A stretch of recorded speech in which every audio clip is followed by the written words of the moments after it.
বন্ধুরা, আজ আমাদের বাড়িতে কি রান্না হচ্ছে শোনো। আজ হলো নিরামিষ, ফুলকপি আলুর রসা। ঠিক আছে, অবশ্য আমি রান্না করিনি।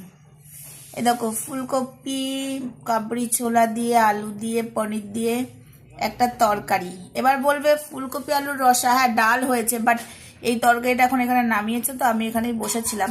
কারণ আমি তো এখন কোনো কাজকর্ম করি না, আমি এখন বসে বসে খাই, বুঝেছো। আমার বসে বসে খাওয়া আর ভিডিও করা, কারণ আমার তো কাজকর্ম নেই। কারণ আমার কাজকর্ম তো সব লোকেই করে দিয়ে যায়। এই যে আমি কিন্তু রান্না করিনি, এগুলো লোকে রান্না করেছে, বুঝেছো।